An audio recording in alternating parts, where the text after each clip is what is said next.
Trying to think how should I do this. I'm not gonna be very talkative. There you go.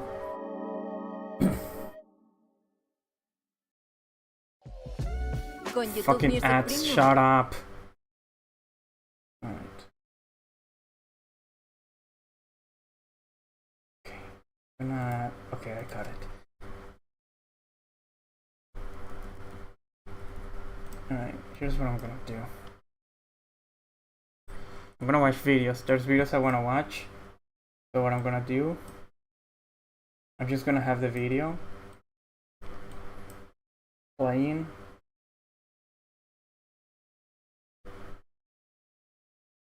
Alright, that should do it. If I just stream the YouTube stream like that, you best start. That's cool. Glitch has just released the. You know what? Wait, no.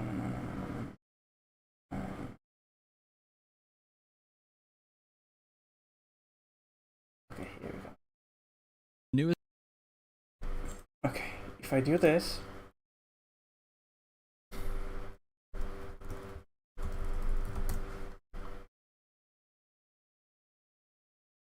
I have this YouTube stream, this YouTube video. And if I just crop it, and I'll put it over here. Oh, perfect. Perfect. There you go. There you go. If I...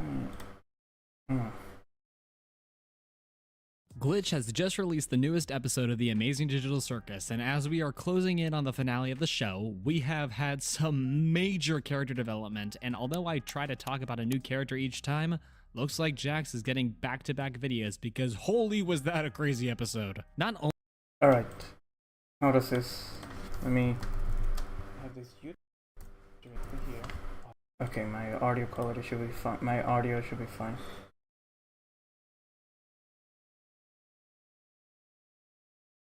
I just remember something. Gotta do something else.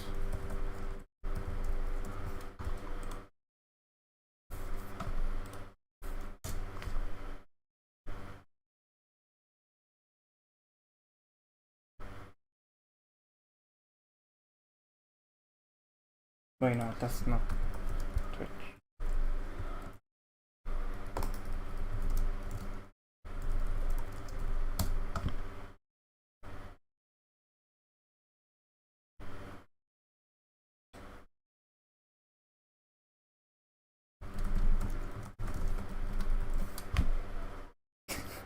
Yeah, let's see.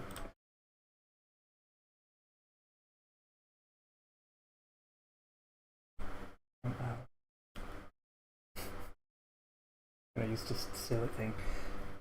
Okay, I think I should be able to start now for real.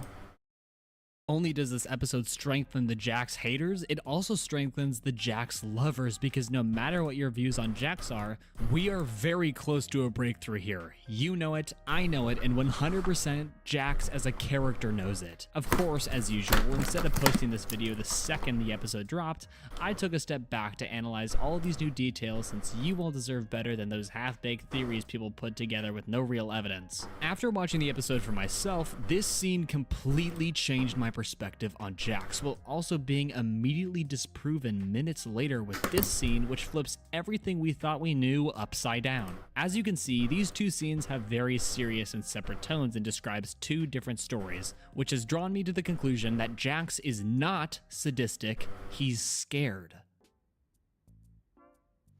Trypophobia. Make sure to like, What comment, was subscribe. that? Why is Jax afraid of corns? It reminds him of the farm. Oh. Make sure to like, comment, and subscribe if you enjoyed this video. I realize putting this in the beginning makes people more inclined to support my upcoming videos, so with that said, let's get into it. Now, last time I talked a lot about why Jax is the way he is, and I claimed it is because he is grieving the abstraction of his friend Ribbit. Now, I am not about to say I was wrong, because Jax grieving the death of his friend was obviously affecting him in more ways than one, but as we're moving past that ideology into why Jax is scared, we honestly need to prove why some people think Jax is sadistic. Trust me, I know where I'm going with this. It all starts at the very beginning of the episode where Jax just shoots Ragatha because he feels like it. Kane explains that they need to trust each other, and within moments, Jax ruins his entire plan by proving he doesn't trust Ragatha. The whole point of this being advertised as the "What if Digital Circus people were given guns" episode is because this is how we test to see how loyal these characters are to each other. To sum it up in the most patriotic American way possible, these weapons bring out the side of Jax some have hated since episode 2. To name just a couple of the sadistic things Jax does in this episode, he convinces Pomni that killing is funny, says he's the comedic character, he kinda just full-on unloads a whole magazine into Ragatha, torments Zubul with a song Kang would sing, he tells Pomni directly that he doesn't care if she lives or dies and that nothing they had together meant anything to him, and he full-on admits that he views everyone around him as his toys he's allowed to do whatever with. So I know the more I talk, the deeper hole I have to dig myself out of later, but I can't just act like none of this stuff didn't happen, because it did. This scene with Jax and Pomni was heartbreaking to hear because I always viewed Jax as my personal favorite, but it seems like we were getting another Myung Ji character arc for a moment until this scene happens, but we'll revisit that later. Now that I've been transparent about where people come from when it comes to Jax haters, it's time to disprove every reason why some people think Jax is sadistic. For starters, everything Jax claims is contrasted to something that happened later in the episode. When Jax is talking about the roles people in the digital circus have, did you notice that throughout the episode, all of their stereotypes are proven to be wrong? Really quickly, let's just see what Jax has to say about everyone from his own words. Ragatha's the cheerful one, Gangle's the sad one, Kinger's the crazy one, Zubul's the grumpy one, and you are the one who hasn't figured that out yet. To start out, I have made videos about Gangle, Kinger, and Zubul, and each of Jax's Pomni's the funny one. I had already proven wrong months ago. But to recap you, Gangle is not the sad one. She's just traumatized by the stress of her life before and during the digital circus. Kinger is not the crazy one.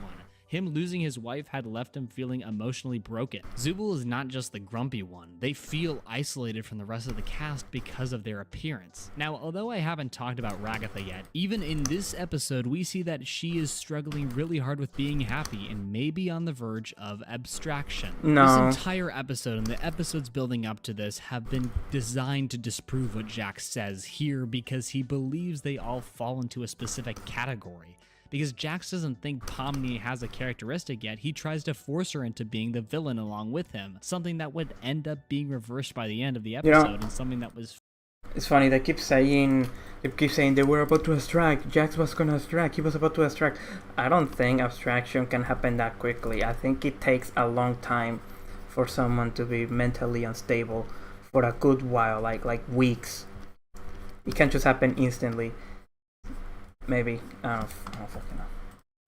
Because Jax doesn't think Pomni has a characteristic yet, he tries to force her into being the villain along with him, something that would end up being reversed by the end of the episode and something that was fake from the start because of how Pomni acts every single other episode. This reveals to us that Jax is afraid of falling out of line with what had been established since the beginning. Jax is afraid of losing his meaning because the only thing that he can rely on till the end is himself. To take the idea of him relying on himself a bit further, let's talk about the most heated argument in the entire series so far. Near the end of the episode, after the hijinks of all the weapons, Jax and Pomni are the final ones, and unsure how to end the game, it seemed like the right time to betray each other. And betray each other is what they do, but although Jax wanted Pomni to do it, turns out he'd be the betrayer. Everything we had learned in the previous episode and this one gets thrown out here in the most heartbreaking way because Jax lets out all his feelings to Pomni. Jax hurt her deeply throughout this scene. It hurts me too. This whole scene undermines any thought that Jax is misunderstood. Here's the thing though,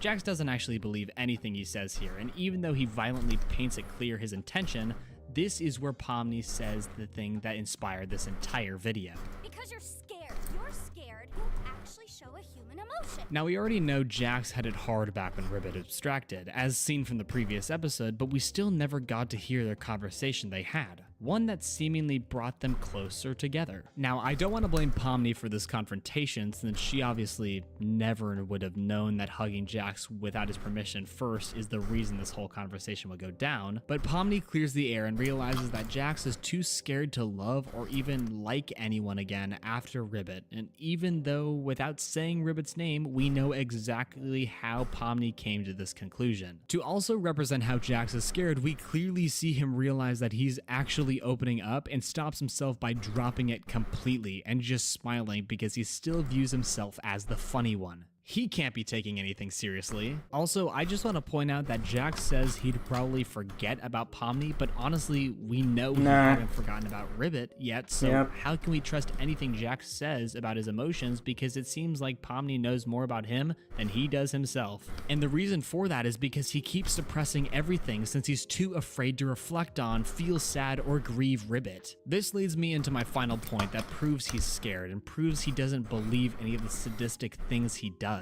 This is when we first see Jax reflect on his actions, something that he didn't do any other time. As I said, everything Jax says throughout this episode is disproven because something contrasts it, and when Jax breaks down on the verge of tears during his panic attack in the bathroom, his ego to show emotion to these tragedies is finally shown to just be an act, with the real Jax being a terrified reflection on how grief makes you push everyone around you away. I mean, he literally looks at his reflection in a mirror of what he's become. When he says, "God, you look stupid," this also just shows us that he doesn't believe the things he says, as the last episode he was talking about how beautiful his avatar is. To close this video out, from what we know now, I would say that Jax may be the first to abstract if anyone can do. He says how people about to abstract aren't nice to be around, and throughout this show, no one has stuck by his side throughout everything he does, and just when it seems Pomni would stick by him, he pushes her away. It's sealing his own fate right now, and I'm sure if something doesn't change within the next episode, Jax is a goner. The depressing thing is that this ending scene proves that he knows he's at the end of the line, and it's only a matter of time before everything is over. Not really. 3 episodes of the show left. I promise Ragatha will be within my next 3 videos, but no promises at the same time. I think this episode has some really strong parts, but I don't want to ignore my opinion that I think some of the stuff outside of Jax and Pomni is a little repetitive from the I learned something today format each episode keeps forcing into the ending. I still think this show is fantastic, but I definitely disagree a little bit with the hype surrounding this episode, unless it's about Jax and Pomni, which then yes, that's the best part of the whole show, prove me wrong.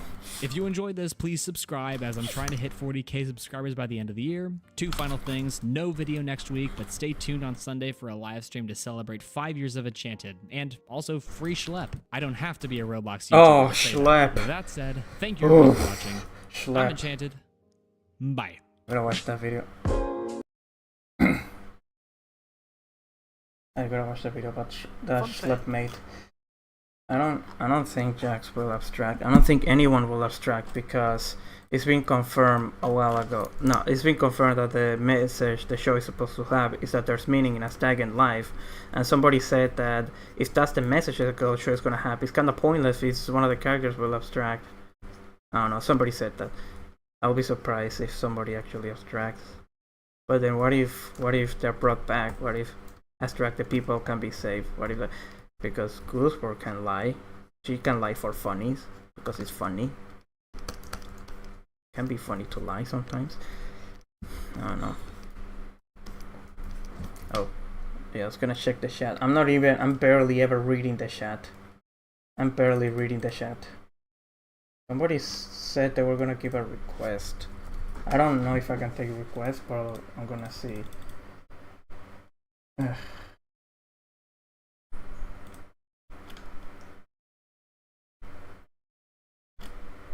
Where the fuck is it? Oh my god, I don't even say it.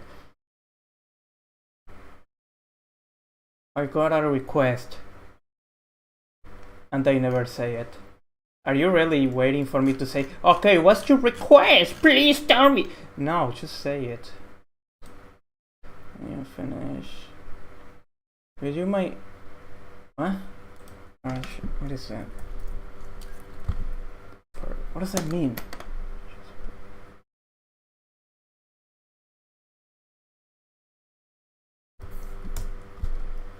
Oh, that's what it is. Okay, I don't know. I don't know if I'll draw that. I don't know if I'll draw that. I'm just gonna be drawing my own thing.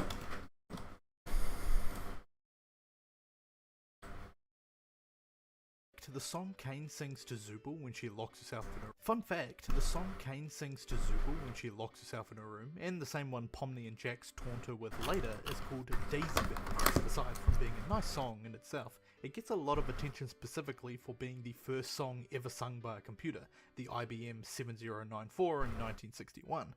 Can you just imagine the room of programmers and developers crowding around to listen and being so excited to see it working? Almost like hearing your child say their first words. Aw.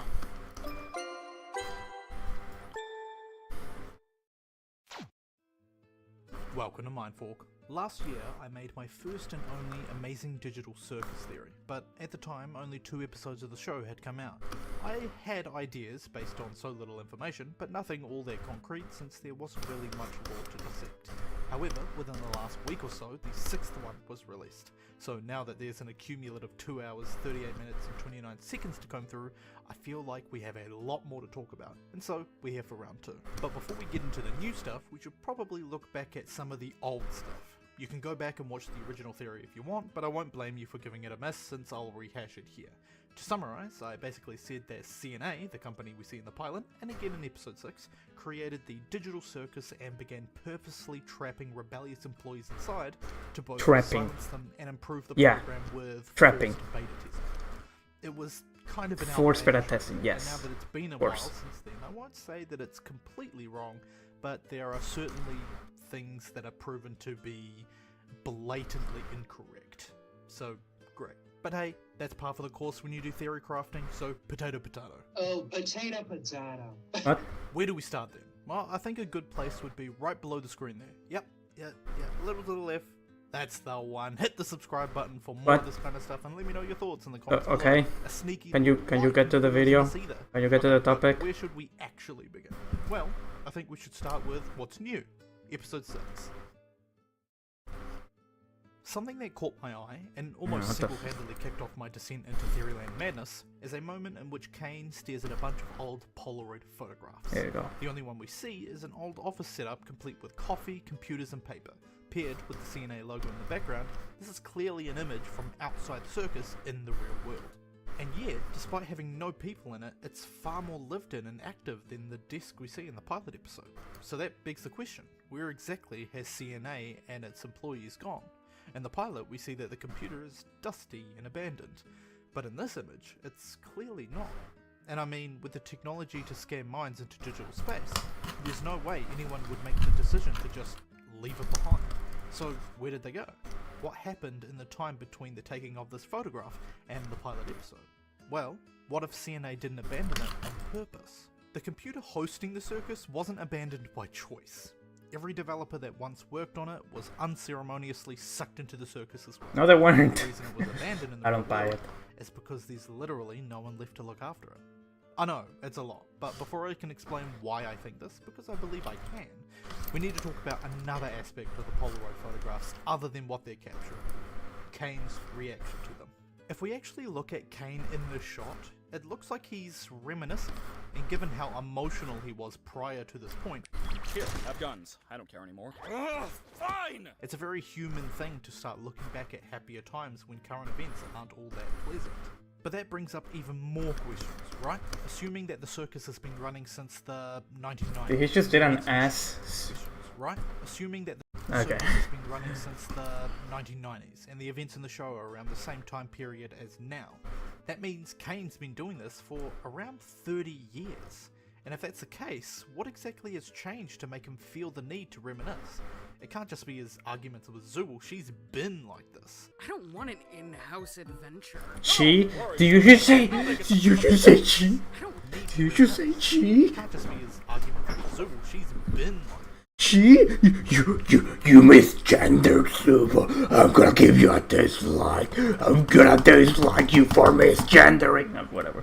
That was an accident. He most likely doesn't know. I don't want an in-house adventure. adventure. Don't worry, Zubul. I'll make it something unobtrusive that you can still choose to not get involved with. Something else is clearly going on, especially since he's starting to glitch more and more often in each passing episode. And secondary to that, how exactly did Kane get access to these images? Having them be in his position implies that he can see outside the digital world, or at the very least, could once see outside. And since these are images and not a live feed or something, we can guess that it's very likely the second option. Kane could originally see outside, but for some reason he can't anymore. Yeah. Putting these two observations together, we can create a little story. Back before Pomni, Jax, Ragatha, Zubul, even Kinga, there was Kane.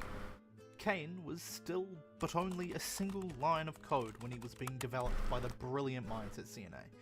And as Kane got smarter and became more human, the developers inevitably started treating him with even more love and care. I mean, for all intents and purposes, this was a living, thinking mind that could adapt and learn just like a normal person.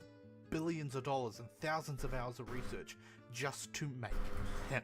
But one day, the tech got too advanced, and all the developers that helped create him were now stuck in his world. No, I don't. This would have been a fever dream to see and interact with the people that love him face to face. But for them, they're not supposed to be here. And so, over the course of 30 years, each of them started to abstract, one after the other. And the more that left, the less love Kane felt, until not a single one of them remained. Funnily enough too, if you squint a bit, this mini story I made kinda reflects the I have no mouth and I must scream Maybe. as well. Okay. For those unaware, Gooseworks, the creator and showrunner of the Amazing Digital Circus, said that the show was inspired by it. In this short story, Am is a malevolent supercomputer with the power of a god and a boundless hatred for humanity. And the whole story goes over 5 people he's torturing as they go to find food. I didn't do it justice here, so I highly suggest reading it or listening to the audiobook. It's very interesting. Yep. Regardless, if this mini story of mine is to be believed, then Am and Kane's beginnings start in a very similar, albeit subverted, way. Am was created and moulded by humanity and their unfettered hatred towards one another, eventually turning it into the one that hates. Kane was created and moulded by humanity and their love and kindness towards one another, eventually turning him into the one that loves. But in the end, without those same people to hate and love, they can only spiral into what they know. For Am, it's to torture them forever. For Kane, it's to earn back their admiration. The only difference between these two characters is that it's easier to hate than to care, and it looks like Kane's almost out of love. And so the reason why Kane's starting to destabilize now is because the people currently in the circus don't revere him in the same way the original developers did. To them, Kane was something special and important, something to dedicate your entire life to and admire with every step. But to our group of ragtag heroes, Kane is their Heroes. their jailer. And so the more they reject him, the more unstable and desperate he's gonna get. You could even say he hosted the awards ceremony solely to get back some semblance of admiration, if not from the people in the circus, Maybe. then from us. So, when he discovered that even out here, nobody voted for him, which isn't true by the way, I did, he's my favourite character, I wouldn't be surprised if it broke something in him, or at the very least, will eventually become the catalyst for something very, very bad. There are also other aspects to the show that we can call on, as well as a healthy amount of speculation, to support this theory. The first is the amount of doors in the tent, and therefore the amount of people that have been abstracted.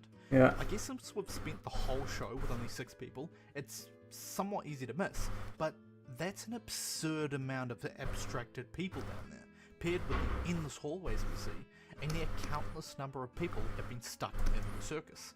And where else would these people have come, if not from CNA directly?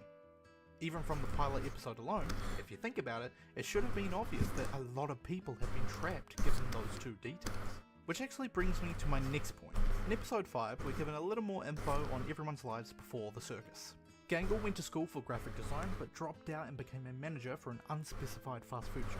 Ragatha apparently worked as a real estate agent after escaping her toxic home life. Pomni was an accountant for a supermarket chain, but mentions that she also liked exploring abandoned buildings.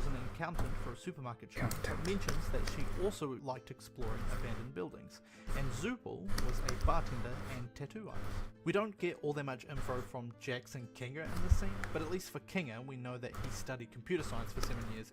7 years of computer science for this. And had a wife who was an entomologist. These are not people that would have any involvement in the mind tech scan that brings them all into the circus. So how are they here? Well, what's keeping any random vagrant or passerby to put on the headset when there's nobody around to stop them? That being said, the only person that may have some involvement in the technological past of CNA is Kinga. It's entirely possible that Kinga is the only one left that originally worked for CNA as a developer. He's been in the circus for the longest, further supporting my theory that the devs were built in first, but he also manages to manipulate the software of the circus to give Ragatha an extra life. Oh, I got just the thing. Here, take this. Well, wait. What did you just do? If he were just an ordinary developer, I doubt he'd be able to handle the kinds of code that runs this place. That is, unless he helped design it in the first place. And that's pretty much it. To summarize, I think all of I've already too much time on this. pulled into the digital circus, leaving their technology and building to be abandoned. And now, 30 years later, besides Kinga of course, all of the original people are gone, and only the unfortunate souls that coincidentally stumbled across the VR headset are left. I also think Kane's developers loved him far too much, and now that they're gone, he has to settle for people that only treat him like a prison guard. And now that he knows we, as the audience, don't like him either, it'll only take a little more to push him over the edge. I honestly like this conclusion way more than my last one. You should have seen my face when it all started to get pieced together in my brain. And honestly, all that really did it was that one scene where Kane was looking at the photographs. It's crazy to think that happened just because of that. Anyway, join me for the ride if you fancy, and I hope to see you in the next video. Thanks for watching. Alright. Cool. Would be interesting if they actually got sucked in, and if they're not a digital clone. If you've ever played Roblox. Oh, what's this? And these Oh, I wanna watch this. Actually. Another checking. What else should I watch?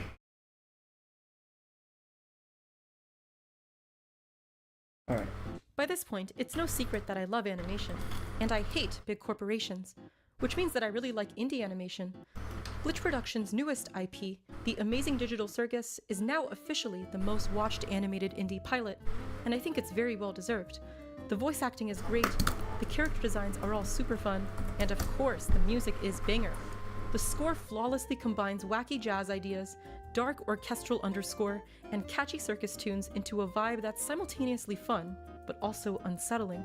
I tried transcribing some of the music, but after looking at it, I realized I have no idea what I'm talking about, so I reached out to one of the composers for help. Oh And he shit, agreed. please help me, sure. Yes!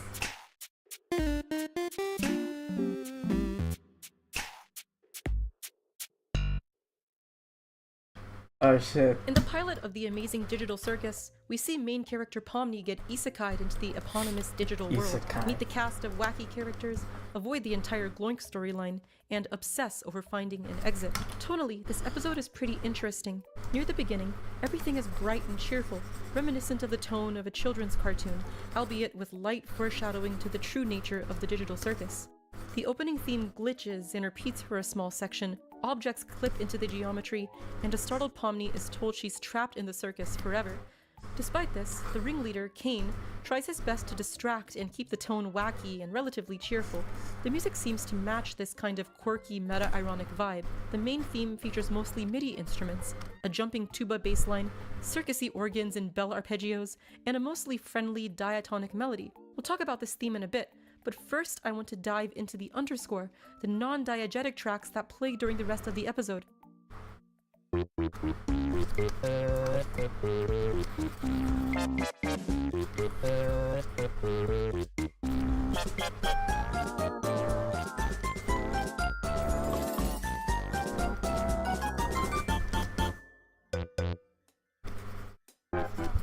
In my opinion, These tracks are even wackier than the intro theme, with funny little instruments and harmonies that meander out of the discernible tonality, resulting in music that ultimately feels a tad off-kilter despite being cheerful.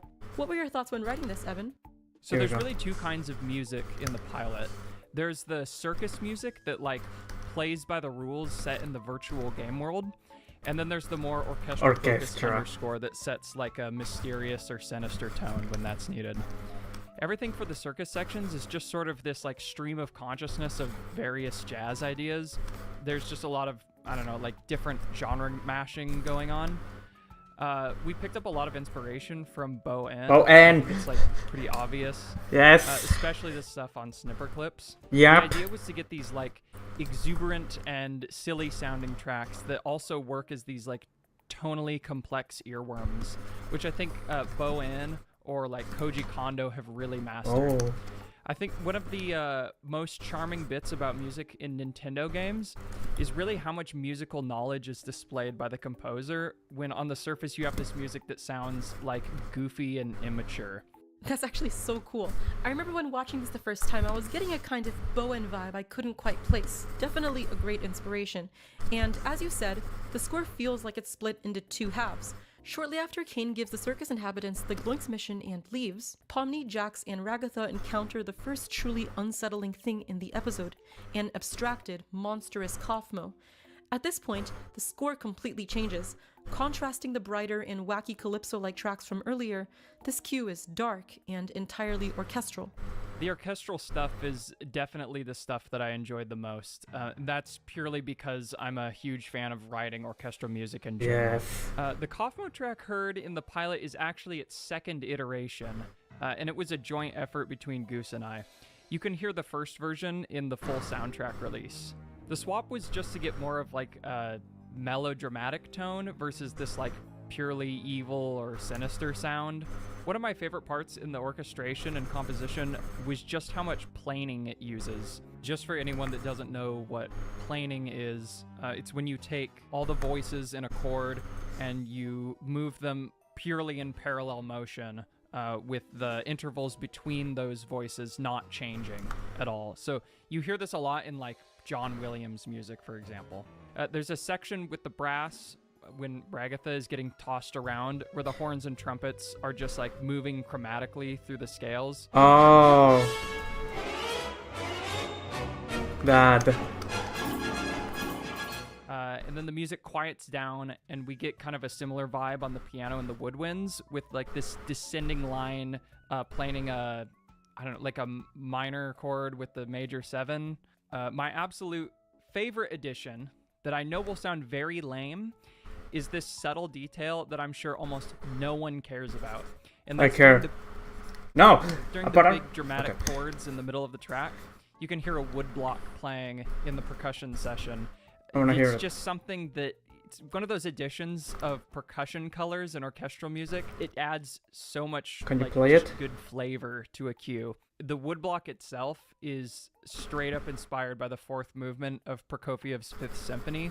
If you want some really good woodblock, you have to listen to that one. So cool. And the score stays entirely in this kind of orchestral vibe, growing more unsettling while Pomni begins her slow descent. Hold on. I want to hear that. What is he saying? What do you mean?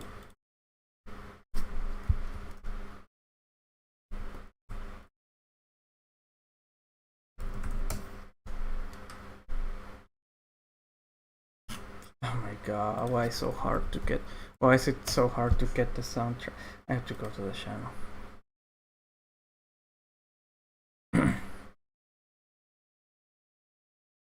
There it is.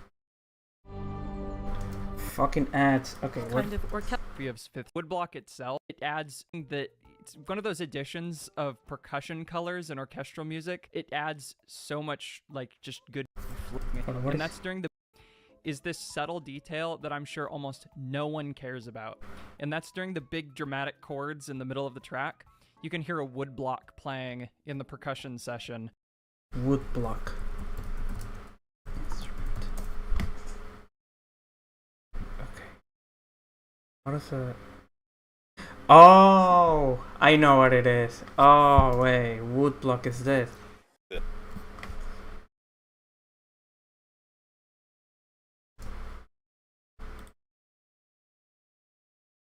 Oh my. This. Okay, I know what he means.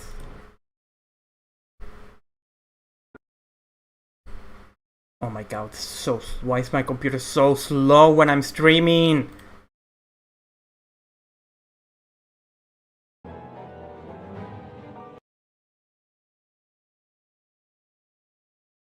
Jeez. Alright.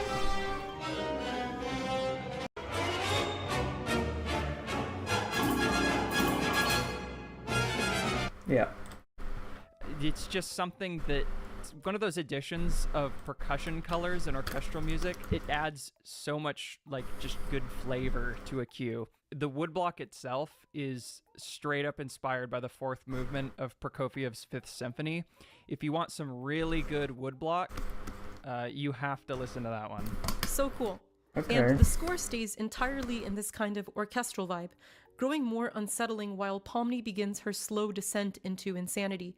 The tension in the score continues to build while Pomni is lost in the back rooms, and the music reaches a climax while she opens a door that traps her in the void.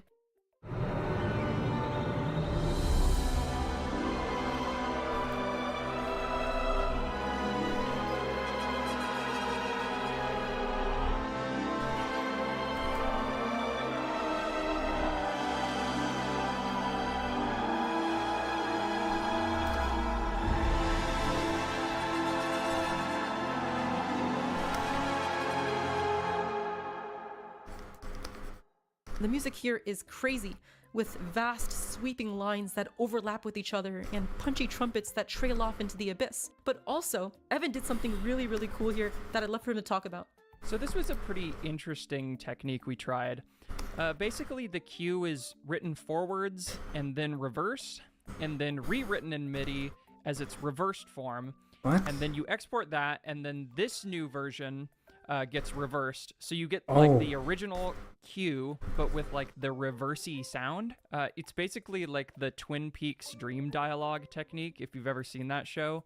Doing this whole thing, we actually found that the ethereal nature of the cue didn't super lend well to the reverse sound because it kind of just becomes a wash. So in post, I ended up layering in the reversed cue that was made over just the original version, and then I would just bring it in at the end of each measure to emphasize that like pulsing sound you get when you reverse a sound.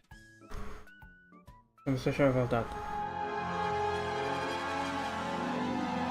Oh! Oh, okay. That's clever.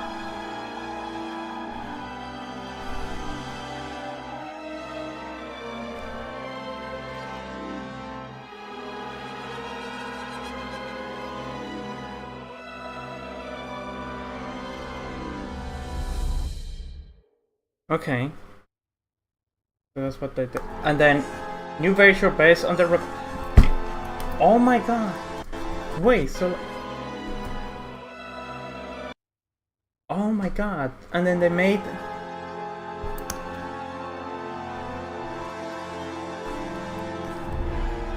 That's clever.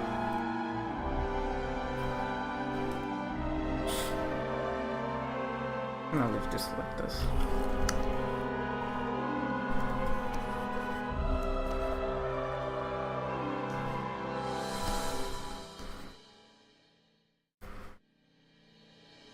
And then new version reverse.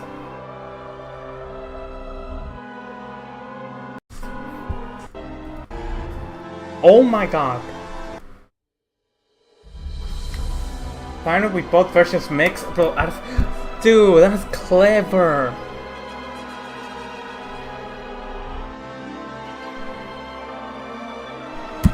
That's clever, I like that.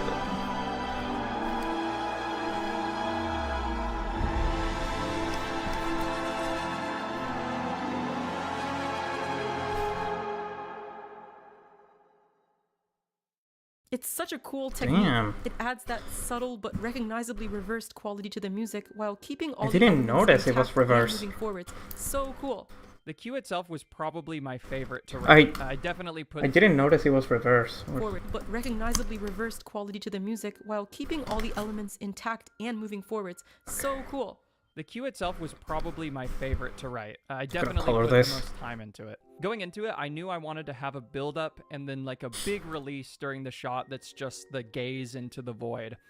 I just had to find a good way to get there. I actually got started on the whole thing after listening to another piece by Prokofiev, which has this sort of similar like ascending sound, and I just thought it was perfect, right?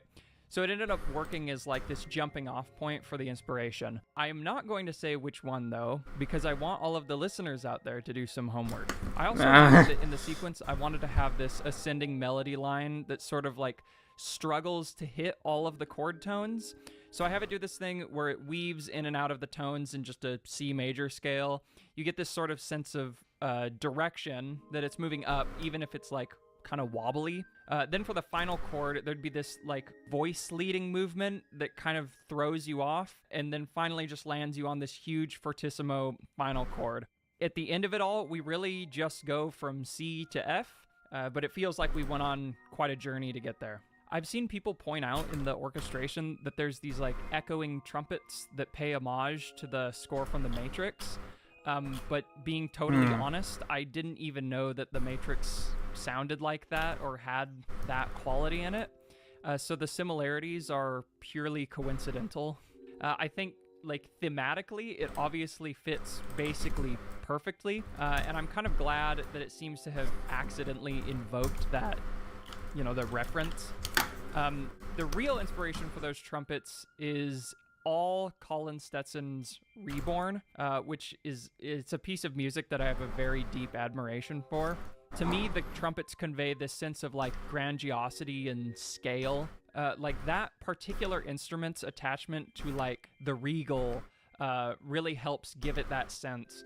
And the rapid playing gives it this like chaotic echo that would exist in a place like the void. It's just like endless chaotic expanse. After Kane rescues Pomni from the void and returns to the tent, the music once again shifts in tone back to how it was before he left. The circus inhabitants are rewarded with a feast, where a frazzled Pomni finally comes to the realization that this isn't a dream, and she truly is trapped here for eternity, during which we're greeted by a reprise of the main theme. We never actually listened to it earlier, so let's listen to a small snippet.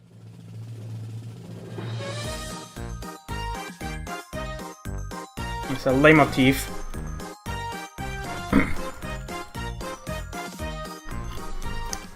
As mentioned earlier, it's cheerful and ironic, but there are small things that come together to make the listener uncomfortable. Let's look at the instruments. The aggressively synthetic MIDI trumpet and the detuned toy piano feel uncanny. Oh! The melody is mostly diatonic and stays in the key, except for these little chromatic sections where it dips out momentarily.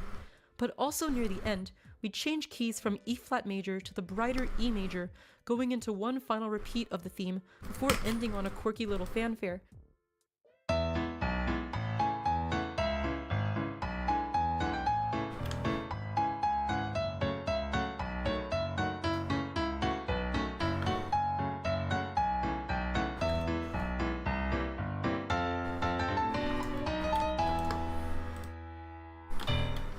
To me, this needlessly bright key change seems to mirror the forced cheerfulness that Kane exudes to distract from the horrors of the digital circus. While the wacky cheerfulness of this new key is brash and in your face, you can still slightly hear those pained screams of the choir underneath. And I think that's a really neat touch.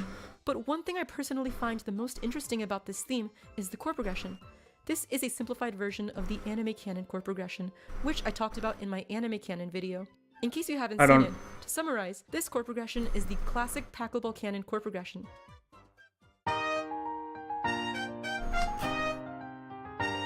What?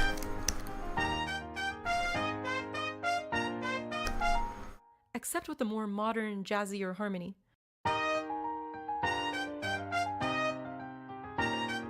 That's a thing they do in music theory? This is my favorite chord progression of all time for so many reasons, but I especially love how stable yet dynamic it is. Until we change keys to E major, we never feel like we're leaving E flat, despite the chords moving all over the place. It's a familiar and very recognizable chord progression, which makes for an excellent theme. This familiarity is taken advantage of. You are lulled into a false sense of security by this jovial chord progression, and almost don't consciously notice the most unsettling elements of the theme. The reprise, which we'll talk about in a second, matches the anime canon progression even closer, and this is just all my analysis, but I was able to ask the composer of the theme, Gooseworks, what inspired her to use the chord progression for the theme, and she had this to say. The main theme and Your New Home both have different chord progressions. The main theme was just me using all the chord changes I like, and Your New Home just took that and put it over a slight variation on the canon in D chord progression. I think that's also the same chord progression in Comme sous ser Tad, or very close to it. So there we go, it looks like Gooseworks is another canon believer. What are your thoughts, Evan? What can I say? It's catchy. So that's more or less everything to do with the main theme, and jumping back to the end of the episode, we have the aforementioned reprise. Let's play a snippet of it.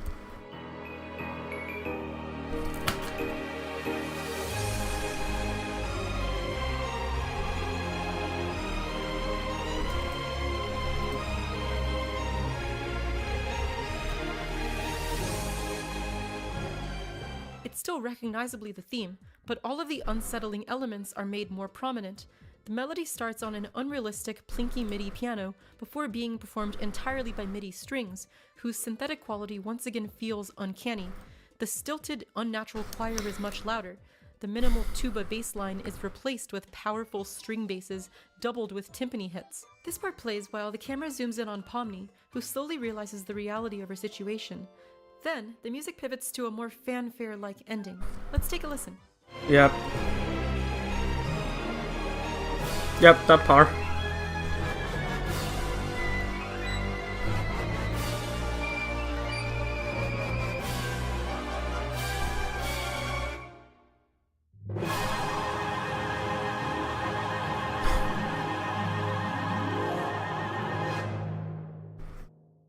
While this plays, the camera zooms out on the digital circus, showing how small their entire world is and highlighting the uncomfortable claustrophobia of the setting. Oh, As the ending theme reaches its peak, it's clever. we have a circus-like fanfare with a sequence It of fits. weird, chromatically moving chords.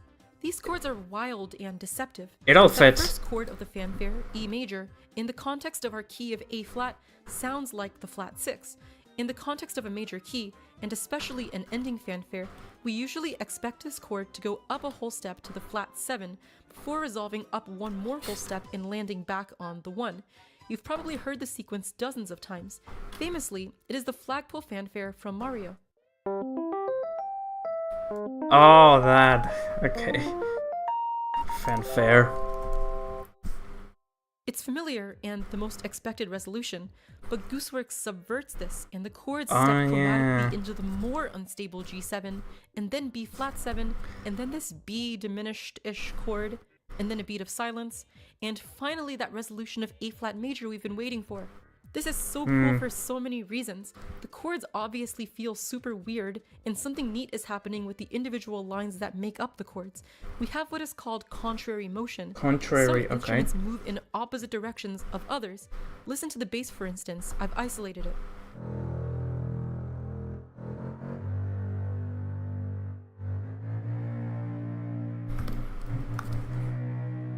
Yep, I noticed. It exclusively moves up during this line, but listen to what happens in the strings, for instance.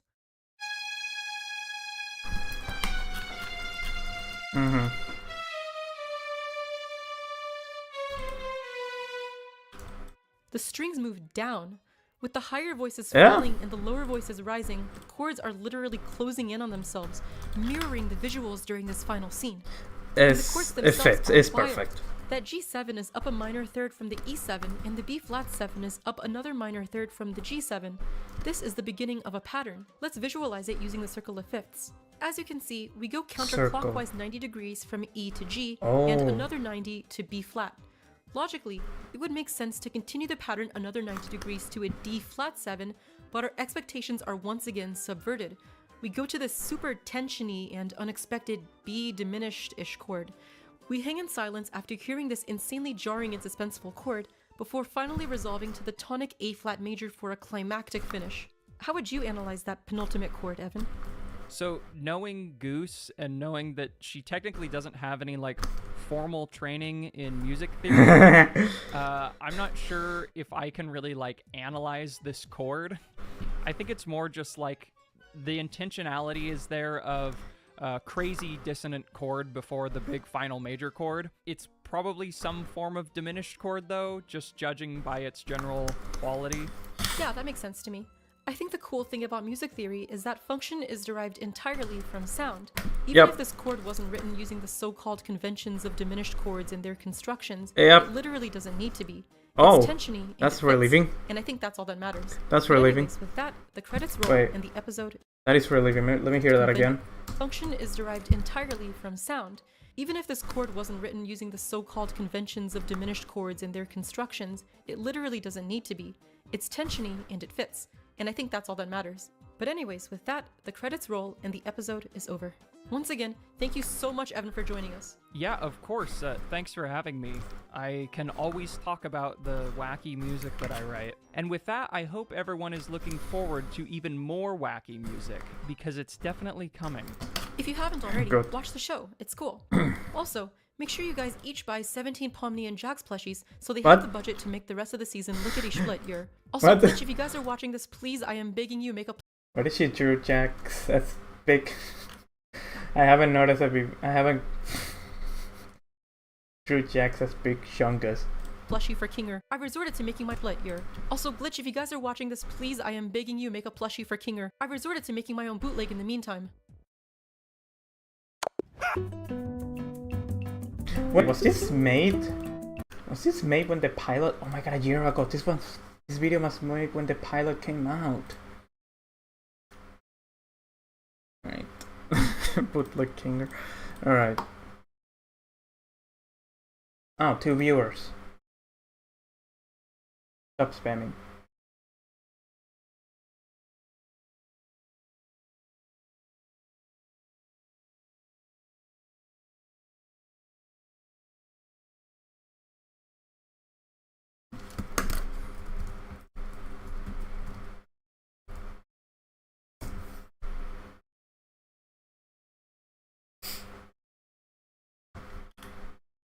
How long am I be streaming?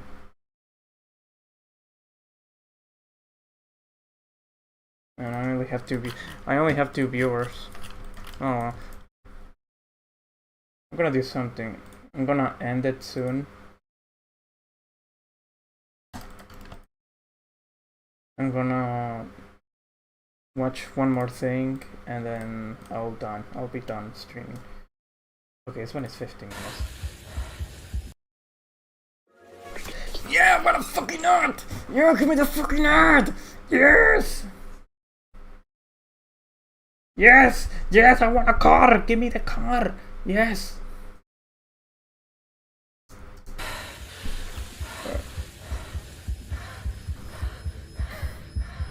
This is a depiction of a real panic attack.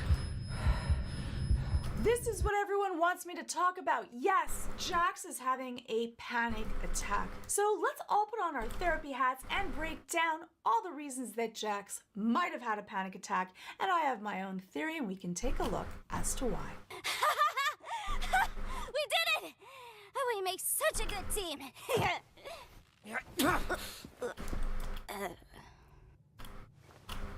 Well, to be fair, our competition wasn't anything crazy. That pushing Pomni away, that affection, that intimacy, you can take a look at my Jax videos and we kind of go into the psychology of how Jax finds intimacy as something that is really scary for him, and he tries to push people away. That is his defense mechanism from people getting too close to him. But it's interesting the way that he looks at his hand, almost like his hand betrayed him, that he reacted before he even thought about it. And when we have that kind of a reaction that we haven't even processed, that is often when we've had an anxiety response, when something was so scary, so foreign to us, that it happens before we've even thought about it. And so it's really interesting the way that he looks at his hand as if it's not even his, as if it acted without his control. That is how scary Pomni caring about him is to Jax. So could that be one of the reasons that Jax had a panic attack? It definitely can. For a lot of people, they want intimacy, but intimacy also can be terrifying. A panic attack is when all of our anxieties and fears start to fill like a cup, and eventually they just overflow. So I think that this is one of the causes, but not the only cause. So let's take a look at all of the other things that happened to Jax that I believe caused this overflowing of his cup and a panic attack. I suppose this is the part where one of us betrays the other. Oh, yeah. You can betray me. I don't really want to. Lame! Come on, I thought you were cool. We're not a team, come on. What do you mean? Yes, we are. Delusional. I think that there's another layer to Jax that this shows up. This want for other people to hate him. That would be better. That sometimes a lot of people just want to be hated because then they won't disappoint people. Then they won't keep people away. Then they can carry this, you never had any expectations of me. I already said I was a terrible person. And they don't have to go through that feeling that they might have let someone down or not been there or caused them harm. And so they carry this bad guy image. But for Jax, it definitely seems more and more as we get to know him, as we peel off the layers of who he is, that this is something that he wears as protection, as armor, that he's going to throw the first stone, and that's why you're going to be angry at him instead of disappointed. Are we still going to be friends afterwards? We were never friends. What about all that stuff you told me? When he said that. I did tell you a lot, didn't I? Not looking forward to thinking about that tomorrow. No, we're not doing this. Look at the last person that Jax was friends with, Ribbit, and what happened. And that is what goes to the layer of the risk that comes with friendship. Not only can friends hurt you because you let people in, that's what friendship is, but you might hurt or not be there for your friends. And then you have to live with that guilt. I think that that's why Jax plays the bad guy. That's his armor that keeps him safe, keeps people away, and he doesn't have to hurt them or perhaps even push them in a way that might have led to them being abstracted, or at least that might be what his guilt cycle is. You're not gonna look me in the eye and tell me nothing we've been doing together meant anything to you, because I know that's not true. Are you coming on to me? And that classic deflection of when someone doesn't even deal with what you said, they want to bring it to something else. He wants to have this subject be something else because we protect the things that are closest to us that we are scared of. And so it's almost like playing a shell game or a magic act where you want someone to look at something because you're doing something else and trying to keep it away from that thing that you are sensitive to. We understand that getting hurt physically because we see the damage, but being hurt emotionally, that sticks and stones may break my bones, but words will never hurt me. No, words hurt. Yep. They can leave lasting scars, and often, and in a lot of cases, more damaging than actually being physically hurt. For emotional scars, even when you don't see it, it still can be there. Can you take anything seriously? Dude, you're a cartoon clown. How am I supposed to take you seriously? You reached out to me, not the other way around. It was Pomni that reached out to Jack, so that's kind of interesting. You have a partner yet? Well, look who Well, it is. She You means sure you can handle me and all my it's about glory? something else. I've been through worse. And if she was actually talking about he reached out to her first about sharing things, she asked him about the corn. All right. Okay, yeah, true. What's with the corn thing? What corn thing? Why are you afraid of corn? And don't say that you're not. You literally jumped out of your seat twice when you saw some. So maybe it's when they were talking about the game and the game not being real. That conversation seemed to start with Jax. Yes. Who are you gonna kill first, Pom Pom? I don't know if I'll really be doing much of the killing. You know none of this is real, right? For me, I would say that Pomni actually really reached out to Jax, but Jax was receptive to it. He did show an interest in her beliefs and her feelings, which also shows that he cares. I also like that he called her Pom Pom. Like, this is his cute little nickname that you have, which usually you do with people that you're close to. People literally predicted that. It was really kind of cute and sweet. I think it's a nice nickname for her. Is this why you didn't show up to Kaufmo's funeral? I don't show up to any funerals. Yeah, I bet you don't. Because you're scared. You're scared. You'll actually show a human emotion. Have you ever thought that this might be what causes people to abstract in the first place? Oh my god! Are you seriously gonna blame me for something that everybody else did too? You... And I think that really goes to the level of how much guilt Jax feels. She wasn't blaming him, but right away he felt this blame, that you're not going to blame me for something that everyone did, that everyone had a difficult time hanging around with someone before they're going to be abstracted. When someone's going through a whole bunch of mental health issues, it can often be really difficult to be around them. You might not know what to say or what to do, and they might have difficult emotions. And we go through secondary trauma when we are around people that we care about that are in pain. It is difficult to deal with, and he feels guilty. He might even feel that he is at the cause of them being abstracted, which is something that often happens to people when they've gone through difficult situations. They have this self-blame.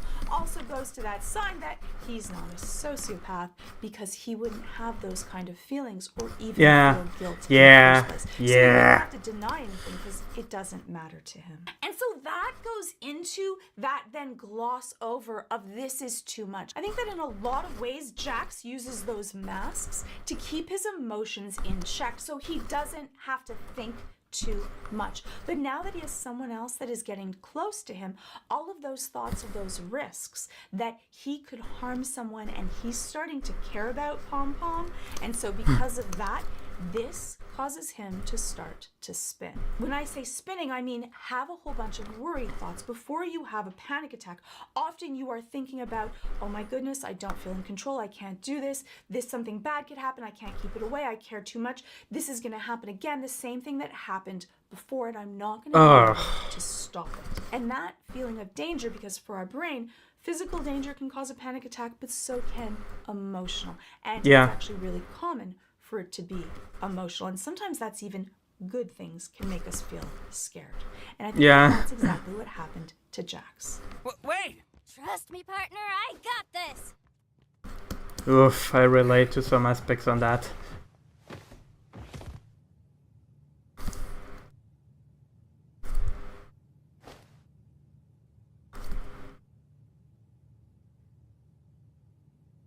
He right away looks at Kaufmo and looks at Ribbit, the other people that have been abstracted, the people that he has lost. And what does he do? He goes to be there at Pomni's side.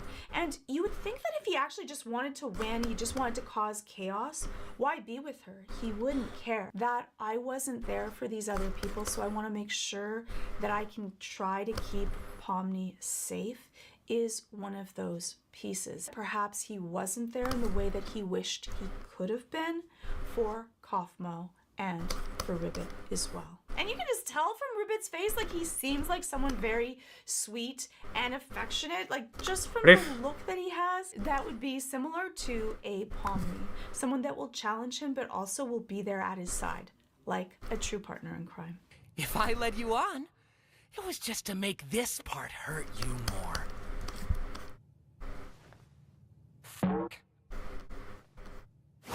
So when he goes through that, I just did this to hurt you more, but then he looks at the hand that pushed her away and then has this expletive, this feeling of like, I can't believe that I'm in this situation. And he swears for the first time. That shows that this is so many more layers than him just pushing her away because he wants to hurt her. He's already attached to Pomni, and as much as he wants to try, you might want to try to push someone away, but once you attach to someone, your brain has already formed that connection, and it is exceptionally hard to stop it. Yeah.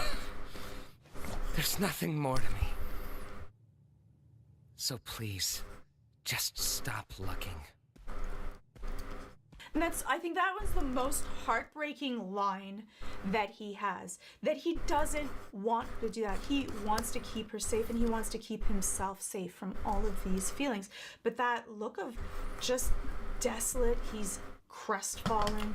You can tell his little ears are to the side. It's so crestfallen that no matter how hard he's trying, she sees beyond this armor, which is, I think, something so beautiful when someone sees beyond the armor, but I think also exceptionally terrifying when you think that you have done horrible things, and that can 100% and often does bring on panic attacks. But what's an award show without honorable mentions in subcategories? That's right, it's bad! So you see his face. He's in distress. He's already going through a thought spiral that your brain can just start spinning, and it can animation is so quickly. good. It feels like you're drowning. Doesn't matter. Animation fucking conveys all of that so well. See his face. He's in distress. He's already going through a thought spiral that your brain can just start spinning, and it can spin so quickly that it feels like you're drowning.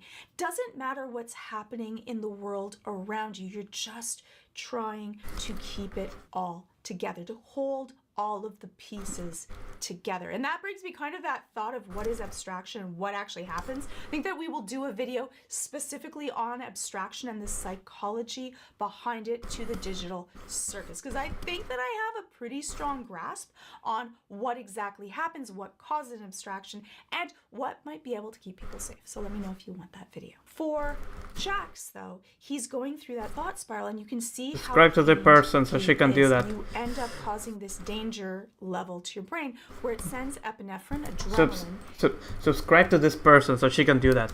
He's going through that thought spiral, and you can see how pained he is. You end up causing this danger level to your brain where it sends epinephrine, adrenaline, into your system where you just feel flooded. And when you're in that case, you can't really think or do anything. You're a deer in headlights.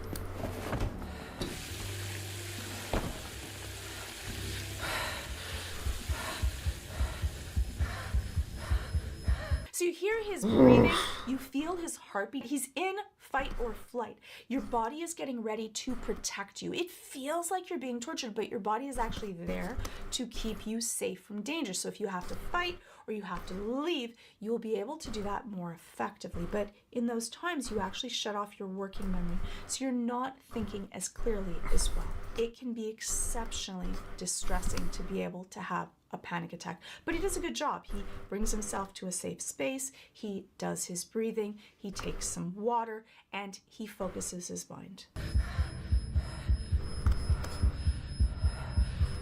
Often we end up with tunnel vision, and sometimes we can end up with that tunnel sound where he just hears that noise. It is almost like our brain closes off everything else. For some people, it just seems like the world just shuts down into one dot. That allows us to be more single focused and deal with the danger at hand, which is, if it's an emotional danger, can be very difficult to cope with, but a physical danger, that would make a lot of sense.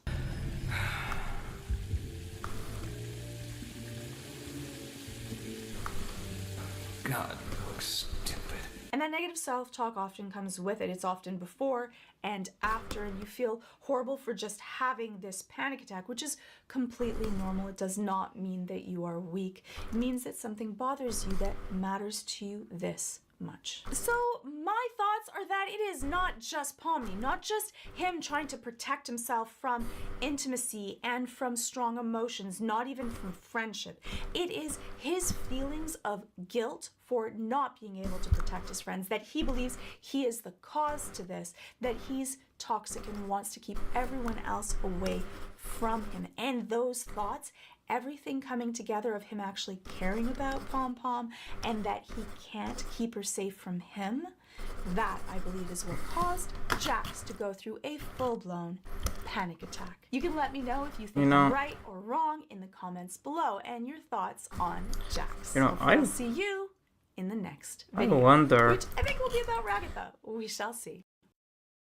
I wonder if people who are assholes do have a similar emotional intent like Jax. Alright. I'm gonna be finishing this on my own. I'm gonna be done streaming now. Thanks whoever kept watching and all that. I'm done streaming. So, bye.